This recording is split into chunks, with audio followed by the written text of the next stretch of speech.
हमारी नई नई और ताज़ा खबरें देखने के लिए आप हमारे चैनल को सब्सक्राइब जरूर कर लें।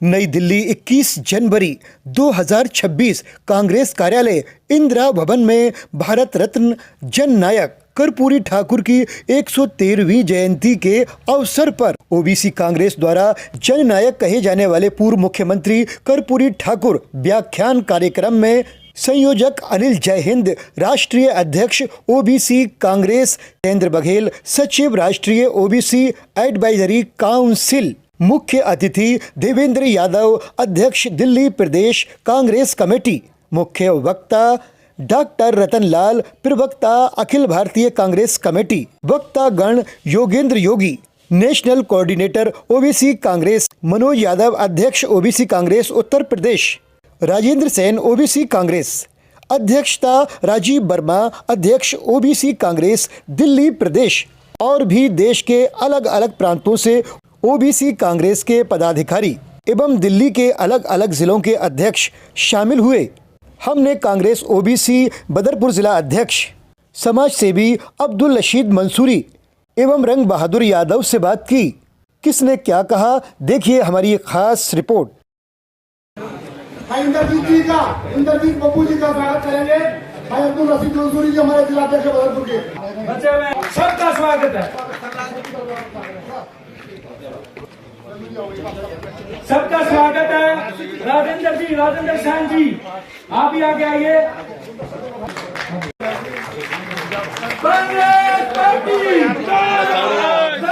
कर्पूरी ठाकुर माननीय आदरणीय यशपाल अनिल जैन जी का पगड़ी पहनाकर स्वागत करें। कर्पूरी ठाकुर कराइए। इन्हीं बातों के साथ एक बात करके मैं हमेशा तलक वो बात करता हूँ कि अगर हौसला नहीं होगा तो फैसला नहीं होगा। सब अपने भले के लिए लड़ेंगे, किसी का भला नहीं होगा। हम जातियों का एक समुच्चय है, हम जातियों में बटे हुए हैं। हम कहते हैं कि अति पिछड़ा ये जात वो जात, ये जात नहीं है। जननायक कर्पूरी ठाकुर साहब।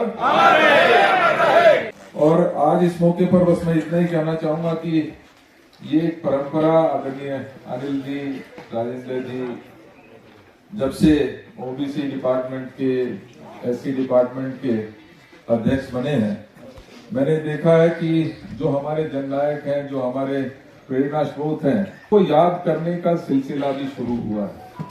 और उसी क्रम में कर्पूरी ठाकुर साहब का आज हम सब उनके दिखाए हुए रास्ते पर आगे बढ़ने का प्रण लेने के लिए यहाँ पर एकत्रित हुए हैं।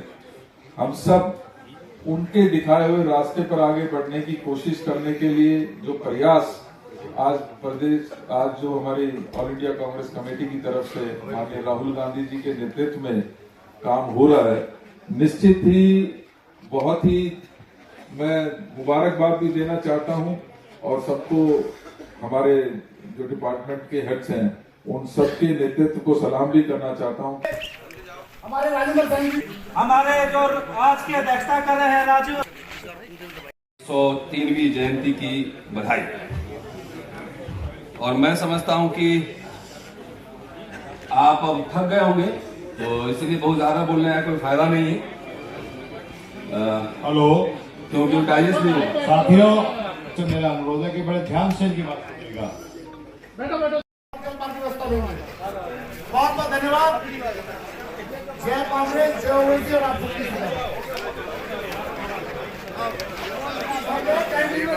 भाई रतनलाल जी जो आज आपके सामने एक बहुत ही ज्ञानवर्धक व्याख्यान देने वाले हैं, जिनको आप अंबेडकर नामा में सुनते रहते हैं और जिनके साथ में पिछले 20 सालों से शायद संविधान बचाओ संघर्ष समिति में हम लोग एक साथ काम करते रहे हैं। रतनलाल जी, हमारे गौतम जी। BBC 24/7 न्यूज़ और न्यूज़ 24 सच्चाई की टीम इस वक्त मौजूद है।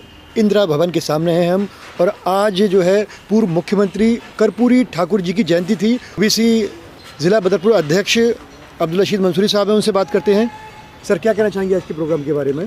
देखिए, हमारे ये जननायक थे, 2 बार के मुख्यमंत्री रहे, कि उन्होंने वो करके दिखाया था जो किसी ने नहीं किया।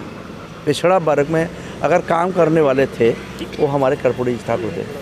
अभी हमारे रतनलाल प्रोफेसर हैं जो प्रवक्ता हैं कांग्रेस पार्टी के, उन्होंने बखूबी आपने भी सुना है कि जो उन्होंने कहा कर्पूरी ठाकुर के बारे में, जो उन्होंने कहा उस पर हमें अभी खड़े नहीं उतर रहे हैं। उन्होंने अपने लिए 1% होने के बाद भी उन्होंने वो झंडा फहराया था बिहार के अंदर कि 2 बार वो मुख्यमंत्री रहे। क्यों रहे? उनकी विशेषता थी कि उन्होंने काम करके दिखाए सर्व समाज के लिए, एक समाज के लिए नहीं। वो तो 1% थे, उनकी बिरादरी तो 1% थी, लेकिन उन्होंने सर्व समाज पे काम किया। उनकी बहुत बड़ी नीतियाँ थी और जो मंडल लागू करने का काम किया, आरक्षण लागू का काम करने था, वो हमारे जननायक कर्पूरी ठाकुर जी ने किया था। मैं यही कहना चाहूँगा कि हमें ओबीसी वर्ग को जागना चाहिए। हम 90% लोग हैं ओबीसी में आते हैं, ओबीसी एसटी एससी ओबीसी और माइनॉरिटीज़ में आते हैं। तो मैं तो यही कहना चाहता हूँ कि भाई जागरूक हो जाओ, ये हिंदू राष्ट्र बनाने की कोशिश मत करो। आज जो देश में हो रहा है, आपके पास कुछ नहीं, ना ज़मीन रहेगी ना जड़ रहेगी। लेकिन आजकल तो बहुत से ओबीसी भी हिंदू बन जाते हैं जब वो मानो चला। देखिए यही तो विडम्बना है हमारी। हिंदू की उन्होंने क्या है, एक दवाई चटा रखी है, तो वो हिंदू बना रहे हैं। लेकिन जब बात आती है हिंदुओं की, तो हिंदू को कहीं भी नहीं रहते। आप देख लीजिए, हमारे महात्मा शंकराचार्य थे, बद्रीनाथ के साथ शंकराचार्य थे, उनको क्या हुआ यूपी में? अभी मेला लगा था इलाहाबाद में, वो वाराणसी में शायद, तो वहाँ पे क्या हुआ? उनको किस तरीके से घसीटा गया हमारे साधुओं को। समझ लीजिए कि देश कहाँ जा रहा है। ये लोग किसी के नहीं हो सकते। ये लोग अपना कल को उठा के, ये जो हमारे समाज के जो लोग हैं, जो हमारे ओबीसी समाज के लोग हैं, वो समझ नहीं पा रहे हैं। तो मैं कह रहा हूँ उनको समझने की ज़रूरत है। अपने बच्चों पे शिक्षा पे खर्च करने की ज़रूरत है। शिक्षा की ओर ले जाना पड़ेगा हमारे बच्चों को, तभी हम इनसे पार पाएंगे। जब तक हमारी शिक्षा नहीं होगी, इंग्लिश मोस्ट इम्पोर्टेंट है आज की डेट में। प्रोफेसर रतनलाल जी ने बोला कि इंग्लिश भी होना ज़रूरी है हमारे लिए। हिंदी हो, हमारी मातृभाषा है हिंदी, वो होना चाहिए, लेकिन कंपलसरी करा दी जाने चाहिए कि फर्स्ट से नर्सरी से इंग्लिश हर सरकारी स्कूलों में ये लागू करेंगे कि इंग्लिश बच्चे पढ़ें, तभी हम कामयाब होंगे। इससे पहले कुछ कामयाबी नहीं होगी। आज के इस कार्यक्रम से कितना असर पड़ेगा, क्या कहना चाहेंगे आप इसमें? देखिए, कार्यक्रम से असर तो पड़ते हैं। कुछ बुद्धिजीवी लोग थे यहाँ पे, कुछ लोग जो सुनने लायक नहीं थे, वो नहीं सुन सके, वो चले गए। लेकिन जो मैच्योर आदमी, जो समझदार थे, वो रहे यहाँ पे। हमारे इंदिरा भवन में रहे, पूरी हॉल में जितने भी आदमी ने, वो समझदार रहे, उन्होंने सुना है और आगे भी इस पे काम करते रहेंगे। ओबीसी महासभा, वो ओबीसी हमारा डिपार्टमेंट जननायक राहुल गांधी जी के नेतृत्व में हम काम करते रहेंगे। हमारे अनिल जैन जी जो मिशन मैन हैं, जो उनको मिशन मैन कहते हैं, उन्होंने एक बीड़ा उठाया है कि हम ओबीसी को जगा के छोड़ेंगे, चाहे कितना भी टाइम लग जाए। हम नहीं तो हमारे बच्चे करेंगे, हमारे जो साथ में लगे हैं वो नौजवान करेंगे, वो हमारा हमेशा ओबीसी वर्ग को जगाने का काम करेंगे। मैं रंग बहादुर यादव, ओबीसी महासभा का एक कर्मठ कार्यकर्ता। मैं अपनी तरह ओबीसी महासभा की तरफ से मैं पूर्ण रूप से इस कार्यक्रम का समर्थन करता हूं मैं, और ओबीसी महासभा की तरफ से मैं इस कार्यक्रम के लिए एक बखूबी मुझे ये समझ में आया कि अभी तक देश में लोग हिंदू के नाम पे भ्रमित हैं और जाति और जमात के नाम पे नहीं आ रहे हैं, जातियों में बटे हुए हैं। एक जमात बनानी पड़ेगी, जमात के एक महान आदमी के बैनर तले हमें चलना पड़ेगा, और इन मनवादियों से लड़ने के लिए हमें जमात के साथ आगे चल कर के लड़ाई को बुद्धिजीवियों के साथ जो है आगे बढ़ना होगा, तभी हम इस लड़ाई को लड़ सकते हैं। वरना नहीं तो मेरा देश खतरे में है और मेरा संविधान भी खतरे में है। और यही आज जो यहाँ कार्यक्रम में था, मुख्य रूप से यही उद्देश्य था। क्या संदेश देना चाहेंगे देशवासियों को? मैं देशवासियों को यही संदेश देना चाहिए, और मैं चाहूँगा कि देश जो है, हमारे सभी नागरिकों को ये सोचना पड़ेगा कि अगर हम नहीं पढ़ पाए तो अपने बच्चों को पढ़ाना पड़ेगा। शिक्षा ही एक माध्यम है जो हम इन मनवादियों से लड़ सकते हैं, वरना कोई दूसरा रास्ता नहीं है जो हम लड़ सकते हैं। शिक्षा के माध्यम से ही लड़ सकते हैं, और हमें बच्चों को पढ़ाना ही होगा, चाहे कर्जा लेकर के, चाहे चंदा लेकर के। ये बहुत बड़ी बात कही है कि शिक्षा बहुत ज़रूरी है, और हम सब भी जानते हैं, आप भी जानते हैं, तो शिक्षित रहना बहुत ज़रूरी है।